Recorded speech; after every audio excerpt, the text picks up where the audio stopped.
आज हम लोग डिस्कस करेंगे एंडोक्राइनोलॉजी के बारे में। हार्मोनल सिग्नलिंग और न्यूरल सिग्नलिंग के बीच में क्या डिफरेंसेस। आप जानते हैं जो पहले से बचपन से पढ़ते हैं कोई सेल, ये कौन कौन से ऐसे हमारे हार्मोनल सेंटर्स हैं जो पूरे हमारे शरीर को कंट्रोल करते हैं। कुछ हार्मोन्स अपने रिसेप्टर्स पर आकर के जुड़े। कहीं छोटे मोटे बच्चे हैं आपस में खेल रहे हैं, 3 बच्चे हैं ये आपस में खेल रहे हैं, पैरोसिन से ये इतनी सारी चीज तो बन ही रही हैं। अल्टीमेटली होता क्या है, जो हमारे लिपिड सॉल्युबल सब्सटेंसेस या छोटे साइज वाले हैं वो प्लाज्मा मेम्ब्रेन को क्रॉस करके भीतर चले जाते हैं। हमारे पास वो एग्जांपल्स जो एक्स्ट्रा सेलुलर रिसेप्टर्स के थ्रू काम करते हैं। नमस्कार, आज हम लोग डिस्कस करेंगे एंडोक्राइनोलॉजी के बारे में और यहाँ पर हम एक ऐसे टॉपिक पर बात करेंगे जो फार्माकोलॉजी, मेडिसिन, फिजियोलॉजी, बायोकेमिस्ट्री कई सारी चीजों को लेकर के इंटीग्रेट करता है। और यहाँ पर यह बात समझना बेहद जरूरी हो जाता है कि किस तरीके से किसी रिसेप्टर पर कोई हार्मोन या फिर कोई हमारे न्यूरोट्रांसमीटर्स काम करते हैं। यह टॉपिक प्रीवियस ईयर क्वेश्चंस पे कई बार पूछा गया है, इसलिए हम इस पर फोकस कर रहे हैं और पूरा हमारा जो अटेंशन रहेगा वो फार्माकोलॉजी, फिजियोलॉजी, बायोकेमिस्ट्री और मेडिसिन से किस तरीके से इस पर क्वेश्चन पूछे गए उन सारी चीजों को लेकर के होगा। तो चलिए सबसे पहले यही समझने की कोशिश करते हैं जो बचपन से हम पढ़ते आए हैं, हार्मोनल सिग्नलिंग और न्यूरल सिग्नलिंग के बीच में क्या डिफरेंसेस होते हैं। वैसे तो आप जानते हैं, बचपन से रटे हुए हैं, जो हार्मोन्स के सिग्नल होते हैं ये लगभग वैसा ही काम करते हैं जैसे न्यूरल सिग्नल काम करते हैं। ये सब चीजें हम बचपन से रटते आए हुए हैं, लेकिन आप जो डिफरेंस जानते हैं कि हार्मोनल सिग्नल थोड़ा टाइम लगाता है अपना एक्शन दिखाने में, वहीं neural signal on spot work करता है। फार्माकोलॉजी में हम ये जानते हैं किस रिसेप्टर पर कैसे हमें किसी सेल को कंट्रोल करना होगा। आप जानते हैं ना, इसकी आवश्यकता भी है हमारे जीवन को चलाने के लिए, क्योंकि हमारा एक सेल हो सकता है मल्टी सेलुलर ऑर्गेनिज्म में जो हमारा सेल है उसको हमें रेगुलेट करने की जरूरत है। उस सेल को रेगुलेट करने के लिए हो सकता है हार्मोन वहां पर पहुंचे या फिर न्यूरोट्रांसमीटर्स उसे रेगुलेट करें। कैसे करते हैं ये चीज जब हम जान गए तो हमने क्या किया, हमने कई सारी ऐसी मेडिसिन बनाने की कोशिश की जो उस सिग्नलिंग के प्रोसेस को मॉड्यूलेट कर दें या उसे मॉडिफाई कर दें। कैसे ये होता है, यही सारी चीजें आप यहाँ पर डिस्कस करेंगे और मेरा पूरा फोकस रहेगा कि प्रीवियस ईयर एग्जाम्स में जो क्वेश्चंस पूछे गए हैं उसके पॉइंट ऑफ व्यू से ये टॉपिक बहुत ही ज्यादा इंपॉर्टेंट है। तो कवर कर रहे हैं हम फिजियोलॉजी, बायोकेमिस्ट्री, फार्मा और मेडिसिन। चलिए देखते हैं। आप जानते हैं जो पहले से बचपन से पढ़ते हैं कोई सेल बहुत दूर होता है, लेकिन मल्टी सेलुलर लाइफ के सर्वाइवल के लिए उससे दूर रहने वाले सेल्स को रेगुलेट करना हमें जरूरी होता है। इस प्रोसेस में हार्मोन्स अपने सिक्रीशंस को ब्लड में डालते हैं, इसीलिए इसे डक्टलेस सिक्रीशन कहते हैं। ये ब्लड के थ्रू हार्मोन्स अपने जिस सेल के पास अपना एक्शन दिखाना होता है वहां पर पहुंचता है। वहां पर कुछ रिसेप्टर्स होते हैं, उन रिसेप्टर्स को हम आवश्यकता अनुसार मॉडिफाई कर सकते हैं। आप जानते हैं ना, कई बार ऐसा होता है कि ये रिसेप्टर बदमाशी कर जाता है। कई बार आने वाला सिग्नल कुछ ज्यादा आने लगता है, कई बार ये रिसेप्टर सिग्नल को ज्यादा एक्सेप्ट करने लगता है, कई बार ये रिसेप्टर रेजिस्टेंट हो जाता है। तो इस तरीके की घटनाएं जो होती हैं अलग अलग लेवल पर हमें देखने को मिलती हैं। जैसे आप डायबिटीज में जानते हैं या सिग्नल रेजिस्टेंस यहाँ पर हमें देखने को मिलता है। तो जो सिग्नल रेजिस्टेंस की वजह से, रिसेप्टर रेजिस्टेंस की वजह से डायबिटीज मेलिटस टाइप 2 होता है। इसकी वजह से क्या होता है, आप जानते हैं इंसुलिन पर्याप्त मात्रा में होने के बावजूद भी डायबिटीज मेलिटस टाइप 2 के पेशेंट्स में क्या होगा, एक्शन ऑफ इंसुलिन नहीं होगा, क्योंकि रिसेप्टर नहीं काम कर रहा है। इसकी वजह से क्या होगा, जो बगल में ग्लूकोज के एंट्री के चैनल्स होते हैं वो खुल नहीं पाते हैं। इसकी वजह से ग्लूकोज ब्लड में तो होगा लेकिन सेल के भीतर नहीं आ पाएगा। मेरी बात समझ है ना। तो जो सामान्य प्रक्रिया है उसको जब हम जान लेते हैं तभी हम मेडिसिन डिजाइन करते हैं। तो हमारी कोशिश क्या रहती है, हमारी कोशिश रहती है इस रिसेप्टर के रेजिस्टेंस को मिनिमाइज करें, ऐसी मेडिसिन बनाएं। इसी तरीके से हम पेशेंट को कहते हैं डायबिटीज मेलिटस टाइप 2 के पेशेंट्स को कि वो ज्यादा एक्सरसाइज करें ताकि ये जो रेजिस्टेंस है ये कम हो जाए। बात समझ में आ गई। इसी के साथ ही साथ कई बार होता है कि ये रिसेप्टर्स बहुत ज्यादा एक्टिव हो जाते हैं और ऐसा अगर हुआ तो क्या हो सकता है, सेल अगर ग्रोथ करने का सिग्नल अगर बाहर से आ रहा और उसका सिग्नल यहाँ रिसेप्टर कुछ ज्यादा ही एक्टिव होकर के उसको एक्सेप्ट करने लगा है तो क्या होगा, सेल कुछ ज्यादा ही ग्रो करेगा, मल्टीप्लाई करेगा, जिसकी वजह से न्यूप्लेजिया जैसी घटनाएं यहाँ पर देखने को मिल सकती हैं। तो उन सारी चीजों को कैसे हम रोकेंगे, उन पर कैसे मेडिसिन को डिजाइन करेंगे, ये सारी चीजें हमारा टारगेट होता है जो आमतौर पर हम जानते हैं। रेजिस्टेंस को कैसे हम कम करें, रिसेप्टर को कैसे हम मॉडिफाई करें। इसके अलावा रिसेप्टर अपने भीतर भी जब किसी सिग्नल को एक्सेप्ट कर लेता है तो सेल के भीतर अपने सिग्नल को भेजता है। कई बार वो सिग्नल बहुत ज़्यादा एम्प्लीफाई हो जाते हैं, जो आप नियोप्लेज़िया में पढ़ते आए हैं, है ना? तो हम उन सारी चीज़ों को यहाँ पर एक बार आपके दिमाग में डालने की कोशिश करेंगे। बहुत ही सिंपल सी हमारी कहानी है, लाइफ़ की कहानी है, सेल की कहानी है। सेल को अगर आप ज़िंदा रख सकें, सेल को अगर आप एक कांस्टेंट एनवायरनमेंट में बनाए रख सकें, तो शरीर ज़िंदा रह सकती है, क्योंकि सेल से ही हम बने हुए हैं। ख़ैर, आप जानते हैं कि जो हार्मोन्स होता है, वो बहुत ही तेज़ी से ब्लड में आता तो है, लेकिन उसके एक्शन की प्रोसेस में थोड़ा टाइम लगता है। इसके विपरीत, इससे अलग, आप जानते हैं हमारे पास क्या होते हैं, एक और सिग्नल सेल को मॉडिफ़ाई करने का होता है, वो नर्वस सिस्टम से आ रहा होता है। नर्वस सिस्टम क्या करता है? नर्वस सिस्टम की जो न्यूरोट्रांसमीटर्स यहाँ रिलीज़ होते हैं, वो डायरेक्टली आकर के आवश्यकता अनुसार जिस सेल्स को मॉडिफ़ाई करना होता है, उसे यहाँ पर पहुँचा करके वो मॉडिफ़ाई करते रहते हैं। तो ये चीज़ें भी हम जानते हैं कि टारगेट सेल्स पर न्यूरोट्रांसमीटर्स का भी अपना एक्शन होता है। उम्मीद करता हूँ ये बात आपको समझ में आ रही है। चलिए, तो कहा जाता है एंडोक्राइन के जो सिग्नल्स होते हैं, वो सेल को थोड़ा लेट मिलते हैं, इसकी प्रोसेसिंग में टाइम लगता है, जबकि नर्वस सिस्टम के जो सिग्नल होते हैं, न्यूरोट्रांसमीटर्स के द्वारा जो यहाँ सिग्नल पहुँचते हैं, ये जो रिसेप्टर्स होते हैं, वो तुरंत लेते हैं और तुरंत उस पर अपना एक्शन दर्शाते हैं। उम्मीद करता हूँ ये बात आपको समझ में आ रही है, ठीक है? तो इस तरीके की चीज़ें हम लोगों ने देख लिया है। अब यहाँ पर देखने की कोशिश करते हैं, ये कौन-कौन से ऐसे हमारे हार्मोनल सेंटर्स हैं, जो पूरे हमारे शरीर को कंट्रोल करते हैं। तो आप जानते हैं पिट्यूटरी ग्लैंड, हमारे ब्रेन में पिनियल ग्लैंड होता है, आपके नेक पर, हमारे नेक पर थायराइड और पैराथायराइड होते हैं, थाइमस होता है, स्टर्नम के जस्ट पीछे एड्रिनल ग्लैंड, किडनी और उसके आसपास पैंक्रियाज, हमारा जीआई ट्रैक्ट भी होता है। यहीं पर आप जीआई ट्रैक्ट की भी कल्पना करें, वहाँ से भी कुछ हार्मोन्स निकलते हैं, जो आसपास के सेलुलर एनवायरनमेंट को कंट्रोल करने की कोशिश करते हैं। हमारे जेनिटल्स, जिसमें ओवरीज एंड टेस्टिस शामिल हैं। ये पूरी इमेजेस हैंडमेड बनाई गई हैं सिर्फ इसलिए ताकि आप एक मेहनत को देखते हुए इन सारी चीज़ों के साथ अपने आप को कोरिलेट कर सकें। चलिए, अब सवाल यही है कि हार्मोन्स काम कैसे करता है? हार्मोन्स के काम करने का एक तरीका तो मैंने आपको बताया कि वो आते हैं, अपने एक्स्ट्रा सेलुलर रिसेप्टर्स पर जुड़ते हैं और सिग्नल सेल को मिल जाती है। कई बार ऐसा होता है कि हार्मोन्स जो होता है, वो सेल के प्लाज्मा मेम्ब्रेन को क्रॉस करता है, सेल के भीतर एंटर करता है और साइटोप्लाज्म के भीतर या फिर न्यूक्लियस के भीतर अपने रिसेप्टर्स को जाकर के पहुंच जाता है। कैसे ये पहुंचता है, इसके क्या एग्जाम्पल्स हैं, इन सारी चीजों पर हम आपके साथ डिस्कस करेंगे और यही हमारा टारगेट होगा। एक्स्ट्रा सेलुलरली कैसे कोई आकर के अपने रिसेप्टर्स पर जुड़ता है, कौन कौन से हार्मोन्स हैं, कौन कौन से हमारे न्यूरोट्रांसमीटर्स हैं। मैंने आपसे कहा ना, ये टॉपिक फार्मा और मेडिसिन, इसके अलावा बायोकेमिस्ट्री, फिजियोलॉजी के साथ इंटरकनेक्ट होते हुए यहाँ पर डेवलप की गई है। तो इसके एग्जाम्पल्स क्या होंगे, ये आपको पता होना चाहिए।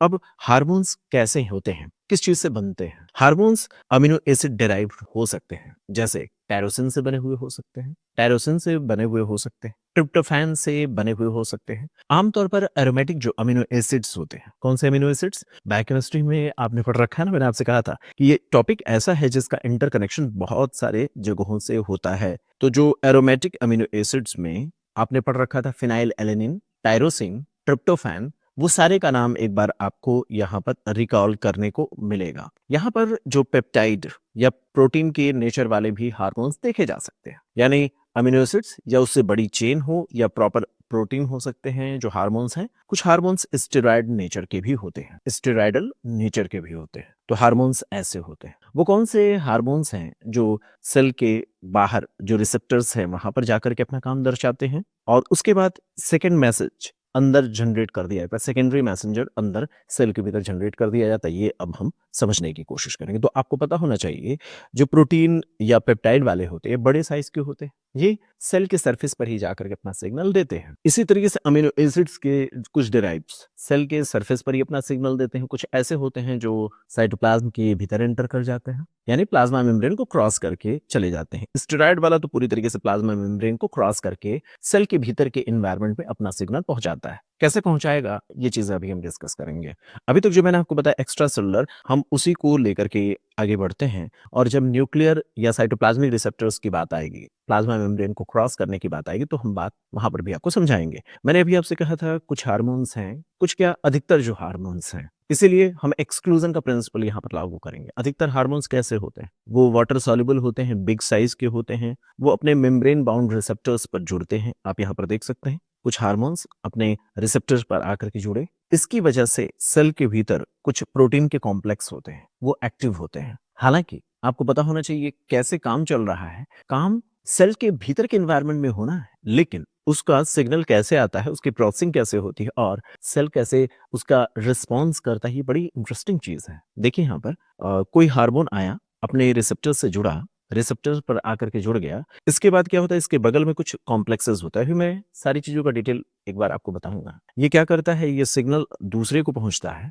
दूसरा कुछ एंजाइम होता है जो जाकर के एक्टिव होना शुरू हो जाता है, और इसके बाद क्या होता है, कुछ ऐसे हमारे सेलुलर रिस्पॉन्स जनरेट होते हैं जो प्रोटीन काइनेसिस की मदद से जनरेट होते हैं। अब आप सोच रहे होंगे बीच वाली बातें मैं छोड़ रहा हूँ, जानबूझ करके छोड़ रहा हूँ। सिर्फ अभी आपको ये समझाने की प्रयास कर रहा हूँ, कॉन्सेप्ट देने का प्रयास कर रहा हूँ। कुछ रिसेप्टर आकर के जुड़ते हैं और सेल के भीतर ऑलरेडी बने हुए, बनाना नहीं है, ऑलरेडी बने हुए एंजाइम्स को रिस्पॉन्स करने के लिए जगाते हैं। मेरी बात नहीं समझ रहे? जैसे एक है कि आपके घर में खाना ऑलरेडी बना हुआ है, वो किचन में छुपा करके रखा गया, वैसा ही है यहाँ पर। मेन फंक्शन क्या है, उस एंजाइम को जगाना कि भाई इन लोगों से कह दो कि ये लोग अपना सेलुलर रिस्पॉन्स देना शुरू कर दें। सारी चीज तैयार है, सारी चीज तैयार है, ऑलरेडी तैयार है, सिर्फ इनके कहने के बाद ये चीज शुरू होती है। बात समझना है? तो ये होता है हमारा एक्स्ट्रा सेलुलर रिसेप्टर्स के द्वारा सिग्नलिंग के प्रोसेस। इसके अपोजिट जब आप इंट्रासेलुलर की बात करते हैं, इंट्रासेलुलर में बात करते हैं, तो वहां पर जो हार्मोन होता है, कल्पना कर लीजिए, अभी आगे मैं आपको बताऊंगा।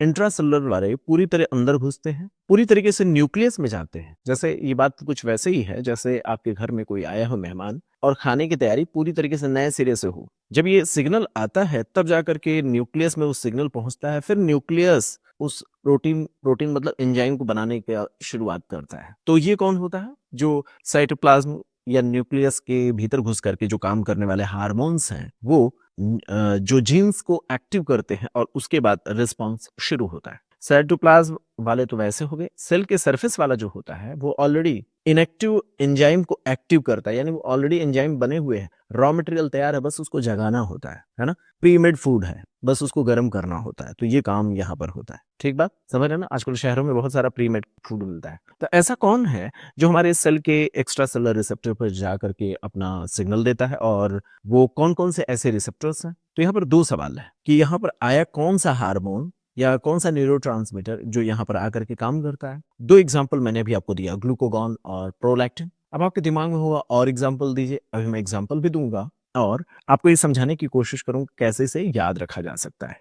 तो हम न सिर्फ यहाँ पर एग्जाम्पल देखेंगे, इस पर फोकस करेंगे, यानी हमारे पास एक फोकस करने का टारगेट यहाँ पर ये भी होगा कि हार्मोन कौन सा है। ध्यान रखिएगा, हर एक चीज हम यहाँ पर रिकॉल करने की कोशिश करेंगे। और दूसरा हमारा टारगेट होगा वो कौन से रिसेप्टर हैं जिन पर ये हार्मोन्स जाकर के जुड़ते हैं। बात समझना है? और तीसरा यहाँ पर जो टारगेट होगा, इन इंटरमीडिएट स्टेप्स को हटा दें तो यहाँ पर कौन सा, कि कौन से ऐसे प्रोटीन काइनेजेस हैं जिनको ये प्रभावित करते हैं। ठीक है, क्योंकि इसका पूरा का पूरा इस हार्मोन का सिग्नल तो अल्टीमेट टारगेट यहाँ पर है ना। तो कैसे ये काम होता है उस चीज को देखेंगे। सबसे पहले आप देख लें वो कौन कितने रिसेप्टर्स हैं। पहले रिसेप्टर्स से बात शुरू करते हैं। तो आपको पता होना चाहिए जीपीसीआर होता है, जी प्रोटीन कपल्ड रिसेप्टर्स होते हैं। ये रिसेप्टर्स मैक्सिमम होते हैं। यहाँ पर कुछ ऐसे होते हैं जी प्रोटीन कपल्ड रिसेप्टर, जिसके एग्जाम्पल को देखिए यहाँ पर आपके सामने दर्शाने की कोशिश भी की गई है।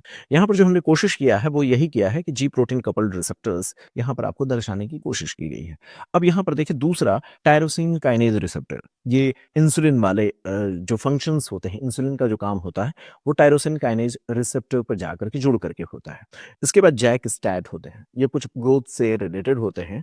और सेरिन काइनेज भी इसी तरीके से एक रिसेप्टर होता है जो सिग्नल को लेता है। किस सिग्नल को लेगा, कौन से हार्मोन्स होंगे जो यहाँ पर पहुंचेंगे और कैसे यहाँ पर काम होता है, उन सारी चीजों को अब हम देखने की कोशिश करें। तो एक बार आपके दिमाग में होना चाहिए कि यहाँ पर हम फार्मा को भी पूरी तरीके से कवर कर रहे हैं। सिर्फ एंडोक्राइनोलॉजी का टॉपिक नहीं है, ये ऑटोनॉमिक जो नर्वस सिस्टम के रिसेप्टर्स का फंक्शन होता है उसको भी हम यहाँ पर कवर कर रहे हैं। फार्मा का जो सेकंड चैप्टर है जिसमें ऑटोनॉमिक नर्वस सिस्टम को कैसे आप रेगुलेट कर सकते हैं उसको भी यहाँ पर कवर कर रहे हैं। और ये सबसे हॉट टॉपिक है जहां पर हर तरीके से क्वेश्चंस पूछे जाते रहे हैं। तो हार्मोनल सिग्नल और न्यूरल सिग्नलिंग के बारे में आपको पता होना चाहिए। यहाँ पर आप रिसेप्टर्स देखें जो सिग्नल को एक्सेप्ट करते हैं। इसमें मैंने आपसे कहा जीपीसीआर, जी प्रोटीन कपल्ड रिसेप्टर्स। आपको फार्मा के उस ऑटोनॉमिक नर्वस सिस्टम के टॉपिक को याद रखना है जिसमें हम लोगों ने बात किया था सिंपैथेटिक को, सिंपैथेटिक नर्वस सिस्टम को और पैरासिम्पैथेटिक नर्वस सिस्टम को। दो ही सिस्टम होते हैं जिनको हमें करना होता है, और आप जानते हैं सेल को न्यूरॉन्स प्रभावित करते हैं अपने सिक्रीशंस के द्वारा।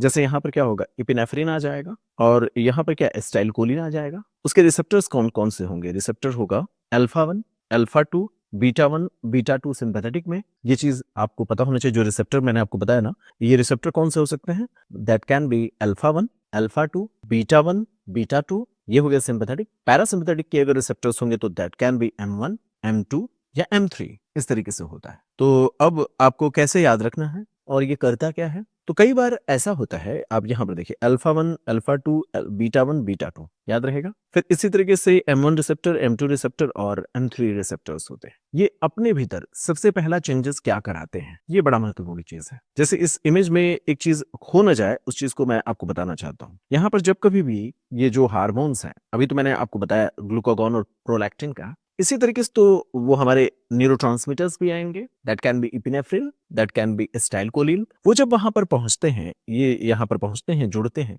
कल्पना करें, ये दैट कैन बी अल्फा 1 या अल्फा 2 या बीटा 1 या बीटा 2। इसके बाद ये जो सिग्नल पहला जब इनके पहुंचते ही इनको एक्सेप्ट करने के लिए जो लोग आते हैं वो कौन होते हैं? जी प्रोटीन के कॉम्प्लेक्स होते हैं। ये जी प्रोटीन के कॉम्प्लेक्स कौन है? इस चीज को देखिए। होता क्या है कि ये रिसेप्टर से दूर कहीं छोटे मोटे बच्चे हैं, आपस में खेल रहे हैं। 3 बच्चे हैं, ये आपस में खेल रहे हैं, जिनको हम जी प्रोटीन कॉम्प्लेक्स कहते हैं। ये इसमें फ्रीली इधर उधर खेलते रहते हैं, मतलब क्या, प्लाज्मा मेम्ब्रेन में इधर उधर टहलते रहते हैं। वो हैं कौन? जी प्रोटीन कॉम्प्लेक्स है। जो ही ये न्यूरोट्रांसमीटर्स पहुंचता है, हार्मोन को छोड़ दीजिए, न्यूरोट्रांसमीटर्स को समझिए। जो ही न्यूरोट्रांसमीटर्स यहाँ पहुंचता है, उस न्यूरोट्रांसमीटर को एक्सेप्ट किया गया, मान लीजिए सिंपैथेटिक के द्वारा एक्सेप्ट किया जाए, चाहे पैरासिम्पैथेटिक के द्वारा एक्सेप्ट किया जाए, उनका अपना रिसेप्टर होगा। उसको वो जो ही रिसीव किया जाता है, तुरंत ये जो जी प्रोटीन कॉम्प्लेक्स जो इधर उधर बच्चों की तरह घूम टहल रहा था, वो तुरंत आ जाता है, इसको चिपक जाता है। मतलब क्या, ये पहले इधर उधर घूम रहा था, ये आ करके इस अपने रिसेप्टर के करीब पहुंच जाता है। पहुंच करके उस बात को सुनता है कि बॉस क्या क्या क्या करना है, मुझे ये बताओ। क्या कहता है? ये कहता है कि बॉस मुझे करना क्या है, मुझे आदेश कीजिए। तो ये बताता है कि भाई सिग्नल आया है, तुम्हें काम करना होगा। तो होता क्या है कि इसके पास क्या है, ये हस्बैंड है, ये वाइफ है और ये बच्चे हैं। इसके पास अल्फा बीटा गामा होता है। तुरंत ये कहता है, ये जो हस्बैंड है अल्फा, ये कहता है भाई मुझे अब जाना होगा। कहाँ? जो मिला हुआ सिग्नल है इसको आगे पहुंचाना होगा। तो ये क्या करता है, अपनी बीवी और बच्चे को छोड़ देता है। मतलब क्या, बीटा और गामा को छोड़ देता है। तो अल्फा जो कंपोनेंट होता है वो यहां से टूट करके निकलता है। किसके पास पहुंचेगा? अच्छा, टूटता कैसे है? टूटता है यहाँ पर जीटीपी के मदद से। किसकी मदद से? अल्फा वाला जो है जीटीपी की मदद से। अब ये अल्फा, अभी आपके दिमाग में दो कंफ्यूजन हो सकते हैं। एक तो सिंपैथेटिक का भी आपने सुन रखा है, सिंपैथेटिक का भी आपने सुन रखा है ना, कि ये अल्फा 1, अल्फा 2 और बीटा 1, बीटा 2, तो वहां पर भी अल्फा है, लेकिन वो अल्फा रिसेप्टर अलग है। ये इसके पास जो अल्फा है वो अलग है। ध्यान रहेगा ना, यहाँ जो अल्फा 1 या अल्फा 2, उससे कंफ्यूज नहीं होना है, ये अल्फा है। ये अल्फा कंपोनेंट जीटीपी की द्वारा यहाँ से अलग हो जाता है, जा करके कहता है, अच्छा ये अब अल्फा इस सिग्नल को सुन करके आगे की प्रोसेस को स्टिमुलेट करेगा या इनहिबिट करवाएगा, इस पर भी डिपेंड करता है। अधिकतर मामलों में ये यहाँ से निकलता है, कौन? ये जो अल्फा है यहाँ से निकला और जा करके स्टिमुलेशन की प्रोसेस, स्टिमुलेशन का सिग्नल देता है। किसका? स्टिमुलेशन का सिग्नल देता है। कई बार ऐसा होता है कि ये सिग्नल आता है और कहता है नहीं भाई, ऊपर से आदेश आया, काम बंद कर दो। क्या कहता है अल्फा? काम बंद करने को भी कह सकता है। तो इसका मतलब यह है कि अल्फा दो तरीके का होता है। अल्फा स्टिमुलेटरी, क्या होता है? अल्फा स्टिमुलेटरी, और एक होता है अल्फा इनहिबिटरी। याद रहेगा, अधिकतर मामलों में अल्फा स्टिमुलेटरी ही होता है, कुछ मामलों में अल्फा इनहिबिटरी होता है। ध्यान रहेगा। इसका मतलब यह है कि अगर ये अल्फा इनहिबिटरी वाला रहा तो इस एंजाइम को कहेगा कि भाई थोड़ा काम कम करो और अंदर जो है काम को रोकवाओ, अंदर काम को रुकवाओ। ठीक, इनहिबिटरी वाला उल्टा चलेगा, ये बात समझिएगा। अभी आपको पता होना चाहिए स्टिमुलेटरी वाला कैसे काम करता है। स्टिमुलेटरी वाला अंदर घुसता है, यहाँ पर एक एंजाइम पड़ा होता है। स्टिमुलेटरी को समझ लिया, इनहिबिटरी उसका उल्टा होगा। तो जो अल्फा कंपोनेंट है जीटीपी के जुड़ते ही कहता है भाई बाहर से सिग्नल आया है, अपनी बीवी और बच्चों को छोड़ करके आगे बढ़ता है। आगे बढ़ते ही ये मिलता है एडेनाइलेट साइक्लेज को। एडेनाइलेट साइक्लेज को कहता है भाई स्टिमुलेटरी को ध्यान रखिएगा, इनहिबिटरी भूल जाइए, उसका उल्टा याद रख लीजिएगा। तो ये जो अल्फा यहाँ पर आया, ये इस अपने दूसरे साथी से कहता है भाई हाई कमान का आदेश आया है, तुम काम करना शुरू करो, स्टिमुलेशन का सिग्नल। तो यहाँ पर क्या होता है, ये पकड़ता है एटीपी को, बदलता है साइक्लिक एएमपी में। किसमें? साइक्लिक एएमपी में। और इस सिग्नल को एक्सेप्ट करने के बाद साइक्लिक एएमपी एक सेकेंडरी मैसेंजर के तौर पर बहुत सारे प्रोटीन काइनेजेस को एक्टिवेट कर सकता है कि भाई ऊपर से आया, तुम लोग सो नहीं, अब काम करना शुरू करो, रॉ मटेरियल को पकड़ो, काम करना शुरू करो। इट मीन्स बहुत सारे एंजाइम्स जो इनएक्टिव थे उनको जगाना होता है। जबकि इनहिबिटरी वाला जब सिग्नल आता है तो कहा जाता है कि भाई सिग्नल अब देना यहाँ से बंद करो, यानी साइक्लिक एएमपी को भेजना बंद करो। इनहिबिटरी वाला दूसरा काम उल्टा होगा, वो साइक्लिक एएमपी को कहेगा भाई कम भेजो। स्टिमुलेटरी वाला कहता भाई भेजना शुरू करो ताकि इन लोगों को जगाया जा सके। याद रहेगा? तो इस तरीके का सिग्नलिंग की प्रक्रिया यहाँ पर होती है। तो मैंने आपको बताया कि जो अल्फा 1, अल्फा 2,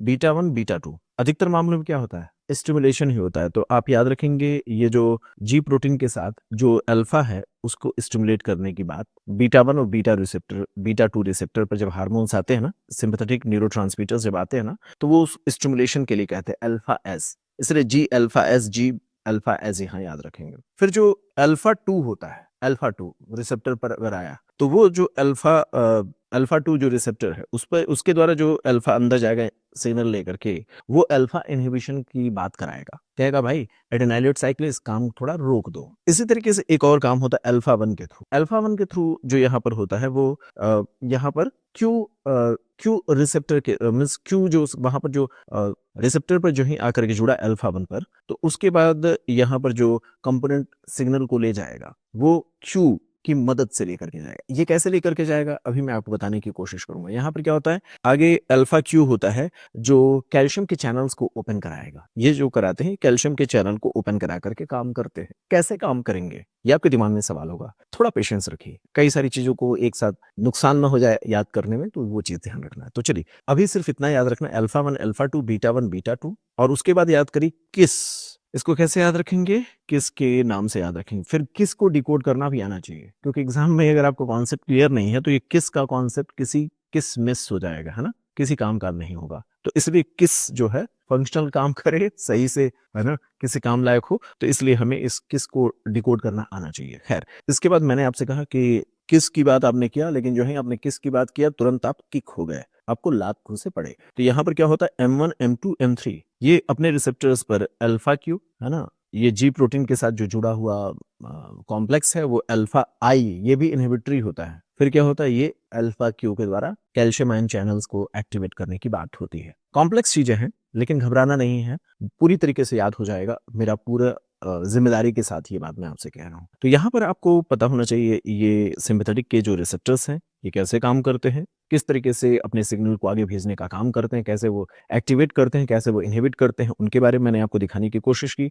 पैरासिम्पैथेटिक के रिसेप्टर्स पर कैसे काम होता है और उसकी वजह से कैसे ये सिग्नल आगे प्रोसीड करते हैं, उसके बारे में एक हल्का सा आइडिया देने का मैंने आपको प्रयास किया। आपको पता है पैरासिम्पैथेटिक का निकोटिनिक रिसेप्टर्स भी होते हैं, लेकिन यहाँ पर क्या होता है, ये आयन चैनल्स होते हैं। ये क्या होते हैं, आयन चैनल्स होते हैं, सीधे आयंस के चैनल्स को ओपन कर दिया जाता है, जबकि यहाँ पर सेकेंडरी मैसेंजर के थ्रू काम होता है। आपको पता है ना, एक तो रिसेप्टर मॉड्यूलेटेड होता है और एक चैनल मॉड्यूलेशन होता है। जब कोई सिग्नल आता है तो न्यूरोट्रांसमीटर यहाँ पे क्या होता है, रिसेप्टर को मॉड्यूलेट करके काम कर रहा है, और ये क्या होता है, निकोटिनिक वाले जो होते हैं चैनल्स को सीधे ओपन कर देते हैं। मेरी बात सुने ना, तो निकोटिनिक रिसेप्टर पे क्या होता है, सीधे तौर पे चैनल्स को ओपन कर दिया जाए, जो रिस्पेक्टिव चैनल्स होंगे कि इंफॉर्मेशन अंदर भेज दिया जाए। जबकि ये क्या है, ये दूसरे तरीके से काम कर रहे हैं। होप है आपको सारी चीजें रिकॉल हो रही हूँ। इसी तरीके से एक और होता है किस किक, ये तो मैंने आपको बता दिया। फिर आपको पता होना चाहिए सिक, SQS, है ना। तो इतना लात घुसा पड़ा कि वो बंदा क्या हो गया, बीमार पड़ गया, सिक हो गया। और उसके बाद SQS, SOS नहीं, SQS, उसको दवाइयां लेनी पड़ रही हैं। ठीक है, SOS नहीं, SQS दवाइयां लेनी पड़ रही हैं। तो वो क्या हो गए, वो सिक हो गया, वो बंदे क्या हो गए, वो बीमार पड़ गए। क्या हो गए, वो बीमार पड़ गए, है ना। तो वो बीमार पड़ गए और इतना ही नहीं, उनको अब दवाइयां लेने की जरूरत पड़ रही है ना। तो SOS वो मेडिसिन नहीं बल्कि SQS वो मेडिसिन ले रहे हैं। इस बात का मतलब क्या है, इसको भी एक बार डिकोड करने की कोशिश करते हैं। तो आपको पता होना चाहिए D1 एक्चुअल में क्या है कि हमारे पास जो न्यूरोट्रांसमीटर्स हैं वो आमतौर पर इपिनेफ्रिन डोपामीन, स्टाइलकोलिन, सेरोटोनिन यही होते हैं, हिस्टामिन यही है हमारे पास न्यूरोट्रांसमीटर्स। मैंने इसीलिए एंडोक्राइनोलॉजी और जो नर्वस सिस्टम का रिसेप्टर मैकेनिज्म है, सबसे पहले मैंने इसी पर फोकस किया है, ताकि एक डॉक्टर के तौर पर जब तक हम इमेजिन नहीं कर सकते हैं कि दवाइयां काम कैसे करेंगी, तब तक कुछ चीजें समझ नहीं पाते हैं। तो वो चीजें अच्छे से हमें पता होनी चाहिए। देखिए यहाँ पर क्या होता है, ये जो अल्फा एस, अल्फा आई या alpha Q, alpha S, alpha Q, alpha S, यानी ये स्टिमुलेशन का ये आप समझ सकते हैं, ये कॉन्ट्रैक्शन वाले कैल्शियम आयन वाले चैनल्स, ये इनहिबिशन वाला, ये स्टिमुलेशन वाला। तो इसको कैसे याद करेंगे, D1 D2 H1 H2 V1 V2, ठीक है, D1 D2 H1 H2 V1 V2। तो इस तरीके से काम होता है। जैसे अगर मैं आपसे एक बात कहूं कि फिनोल्डोपाम क्या है, फिनोल्डोपाम किस पर काम करता है, तो हमने क्या किया, जब हमने सामान्य प्रक्रिया पता चल गई, तो फार्मा में हम यही तो करते हैं। एक फार्माकोलॉजी में डॉक्टर्स कैसे, या जो रिसर्च के साइंटिस्ट हैं, वो कैसे किसी मेडिसिन को डिजाइन करते हैं, उनका प्रयास यही होता है कि हम रिसेप्टर के एक्टिविटीज को समझें और फिर हम उसको रेगुलेट करने की या उसको मॉड्यूलेट करने की कोशिश करें। तो आप देखेंगे फिनोल्डोबाम करके एक मेडिसिन डिजाइन की गई, वो था क्या, वो D1 रिसेप्टर पर जाकर के काम करता था। कैसे, स्टिमुलेशन का काम करता था। वह अल्फा के द्वारा स्टिमुलेशन का सिग्नल अंदर भिजवाता था। D1 रिसेप्टर पे गया, उसका अल्फा बीटा है ना, अल्फा बीटा गामा वाला जो जी प्रोटीन कॉम्प्लेक्स है ना, तो आप देख सकते हैं ना, याद है आपको, वो सारी चीजें आपको यहाँ याद रखना होगा। जी प्रोटीन जो कॉम्प्लेक्सेस हैं, इसमें ये है आपका D1 रिसेप्टर पर फिनोल्डोपाम को हमने डिजाइन करके भेज दिया, उसने यहाँ अल्फा एस को एक्टिव किया। अल्फा एस एक्टिव होते ही साइक्लिक एएमपी की संख्या को बढ़ा दिया। इसके बाद क्या होता है, D1 रिसेप्टर पर ऐसा काम करने का फायदा क्या मिला, ऐसा फायदा ये मिलता है कि साइक्लिक एएमपी बढ़ते ही रीनल वैसोडाइलेशन होना शुरू हो जाता है। इसको हम हाइपरटेंशन इमरजेंसी, हाइपरटेंसिव इमरजेंसी में फिनोल्डोपाम को यूज करते हैं। कैसे, D1 रिसेप्टर पर काम करा करके हम वहां पर साइक्लिक एएमपी के थ्रू सिग्नल को इस तरीके से भेजते हैं कि वेसल्स डायलेट कर जाएं, और इसका फायदा कहाँ हमें मिलता है, हाइपरटेंसिव इमरजेंसी में मिलता है। अब यहीं पर देखा जाए GPCR पर हमारे फार्माकोलॉजी का इंपॉर्टेंस, ऑटोनॉमिक नर्वस सिस्टम का, तो मैंने आपसे कहा एड्रेनालिन या एपिनेफ्रिन, वो बीटा रिसेप्टर्स पर जाकर के काम करते हैं। एस्टाइलकोलिन मस्करानिक या एम रिसेप्टर पर जाकर काम करता है, पैरासिम्पैथेटिक वाले। डोपामीन वाले अभी आपने देखा कहां पर जाकर के काम करता है, D1 D2 रिसेप्टर पर। सेरोटोनिन वाला, सेरोटोनिन के अपने रिसेप्टर्स होते उस पर जाकर के काम करता है। 5-HT1 से लेकर के इसकी बहुत सारी संख्या होती है, उसके बारे में हम बात करेंगे। इसी तरीके से हम हिस्टामिन का भी देख रहे हैं, H1 H2 रिसेप्टर्स पर जाकर के काम करता है। तो बहुत सारी कहानी हमें यहाँ पर समझ में आ रही है, जो हमारे सब्जेक्ट के पॉइंट ऑफ व्यू से इंपॉर्टेंट होती हैं। हिस्टामिन का भी हमें याद रखना है, ठीक है। तो वो क्या करता है, H रिसेप्टर के थ्रू अपने सिग्नल को भीतर भेजने की कोशिश करता है। जितने भी हमारे सिग्नल न्यूरोट्रांसमीटर्स हैं, उनकी कहानी उम्मीद है आपको समझ में आ गई होगी। वो अपने रिसेप्टर्स पर कैसे जाकर के काम करते हैं, ये आपको समझ में आ गया होगा। मैंने आपको बताया था जो एक्स्ट्रा सेलुलरली जो रिसेप्टर्स पर आकर के काम करने वाले न्यूरोट्रांसमीटर्स हैं या हार्मोन्स हैं, वो बड़े साइज के होते हैं। याद है, जो रिसेप्टर पर आकर काम करने वाला, जुड़ने वाला जो होगा, वो होता है क्या है, वो होता है हमारा बड़े साइज का सिग्नलिंग मॉलिक्यूल। तो उसके बारे में आपको पता चल गया है कि कितने होते हैं। इसके अलावा मैंने आपसे कहा कि हार्मोन हैं ही हमारे पास कितने हैं, अमीनो एसिड से बने हुए या पॉलीपेप्टाइड या प्रोटीन वाले हैं। तो अमीनो एसिड जैसे टायरोसिन वाला अगर आपसे कहूँ मैं, तो टायरोसिन ने ही डोपामिन बनाया, टायरोसिन ने ही नॉरएपिनेफ्रिन एपिनेफ्रिन बनाया, जिसको हम कैटाकोलामिन्स कहते हैं। टायरोसिन से ही थायरॉक्सिन भी बनती है। कहाँ पढ़ा है आपने, बायोकेमिस्ट्री में पढ़ा है, रिकॉल करिएगा। टायरोसिन के टॉपिक को जब आप पढ़िएगा तो वहां पर इन सारे फैक्ट्स को रिकॉल करना है, और बिना किए काम भी नहीं चलना है। तो टायरोसिन से पहले, टायरोसिन को कौन बनाता है, टायरोसिन का पापा कौन है, फिनाइल एलेनिन, याद है। तो फिनाइल एलेनिन से टायरोसिन, टायरोसिन से फिर कैटाकोलामिन्स बनते हैं, और टायरोसिन थायरॉक्सिन को भी बनाता है। थायरॉक्सिन की बात थोड़ी सी अलग होती है। थायरॉक्सिन हार्मोन जो होगा वो प्लाज्मा मेम्ब्रेन को क्रॉस करके अंदर घुस जाता है, जबकि ये सब सेल के सरफेस पर ही अपने रिसेप्टर के थ्रू अपनी सिग्नल भेजते हैं। याद रहेगा, ये सेल के सरफेस पर अपने रिसेप्टर के थ्रू अपने सिग्नल को भेजते हैं। पूरी कहानी को रिकॉल कर लीजिए, बायोकेमिस्ट्री के उस फैक्ट को रिकॉल करिए। मैंने आपसे कहा था ना, चीजें वो सारी हम यहाँ पर डिस्कस करेंगे जो हमारे एग्जाम्स के पॉइंट ऑफ व्यू से इंपॉर्टेंट है। और रिसेप्टर की जो मैकेनिज्म है, ये एफएमजी में, नीट में या INICET में बहुत ही हॉट टॉपिक है, इसलिए हम यहाँ पर डिस्कस कर रहे हैं। तो फिनाइल एलेनिन, टायरोसिन, टायरोसिन से एल्डोपा, डोपा से डोपामीन, नॉरएपिनेफ्रिन, एपिनेफ्रिन। उम्मीद करता हूँ ये बात आपको समझ में आ गई है। तो यहाँ पर सीधे तौर पर आप देख सकते हैं, टायरोसिन से ये इतनी सारी चीज तो बन ही रही हैं, डोपामीन, नॉरएपिनेफ्रिन और ये जितने भी हैं कैटेकोलामिन्स कहलाते हैं। ये सेल के सरफेस पर जाकर के अपनी सिग्नल को भेजते हैं D1 D2 के through, epinephrine beta 1 beta 2 alpha 1 alpha 2 के थ्रू अपने सिग्नल को अंदर भेजने की बात करता है। ओवरऑल बायोकेमिस्ट्री में मैंने आपको बताया एरोमेटिक अमीनो एसिड से बनने वाले कौन कौन से हैं। फिनाइल एलेनिन से टायरोसिन, टायरोसिन से कैटाकोलामिन, कैटाकोलामिन मतलब डोपामीन, नॉरएपिनेफ्रिन, एपिनेफ्रिन। फिर आप ट्रिप्टोफैन से बनने वाले जो न्यूरोट्रांसमीटर है वो सेरोटोनिन होता है, सेरोटोनिन। हिस्टामिन किससे बनता है ये आप हमें बताएं, ठीक है।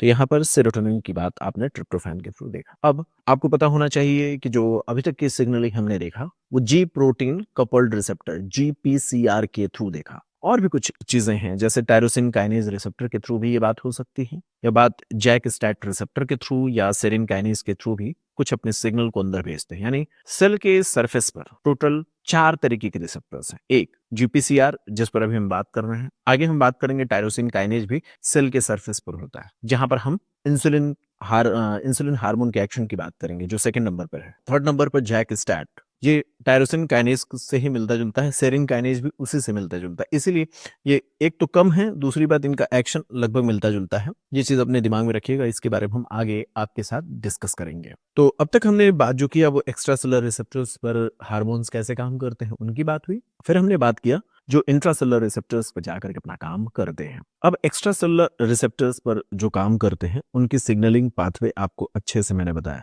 कैसे ये आते हैं अपने सिग्नल को भीतर भेजते हैं। इसके कारण कुछ इनएक्टिव एंजाइम्स को एक्टिव किया जाता है, कई बार एक्टिव एंजाइम्स को रोका जाता है, ये भी बात होती है ना। ये बात हम लोगों ने किया। फिर इंट्रासेलुलर रिसेप्टर्स पर बार बार बात में कह रहा था, अभी मैं टायरोसिन से मैंने कहा थायरोक्सिन बनता है, टायरोसिन से थायरोक्सिन बनता है। तो वो क्या करता है, कैसे वो सारी चीजें होती हैं उन पर देखते हैं। तो अल्टीमेटली होता क्या है, जो हमारे लिपिड सॉल्युबल सब्सटेंसेस हैं या छोटे साइज वाले हैं वो प्लाज्मा मेम्ब्रेन को क्रॉस करके भीतर चले जाते हैं। और इसमें क्या होता है, इनके पास 2 तरीके के रिसेप्टर्स मिल सकते हैं। एक तो ये हो सकता है कि सबसे पहले यहाँ पकड़े जाएं, कहाँ पर, इस बाउंड्री को क्रॉस करने के बाद साइटोप्लाज्म में ये पकड़ लिए जाएं और फिर जाएं न्यूक्लियस में। एक तो तरीका ये होता है, कल्पना कर पा रहे हैं। एक तरीका तो ये हो सकता है कि ये यहाँ से पकड़ लिए जाएं इनके अपने रिसेप्टर्स पर और वो रिसेप्टर इनको पकड़ करके यहाँ से आगे ले जाए। ये एक रास्ता इनके साथ हो सकता है जो पॉसिबल है, यहाँ से ये एंटर करें। लेकिन कई बार ऐसा होता है कि ये डायरेक्टली न्यूक्लियस में घुसते हैं और उसके बाद अपना एक्शन दर्शाते हैं। तो 2 तरीका आपको जानकारी में है। एक क्या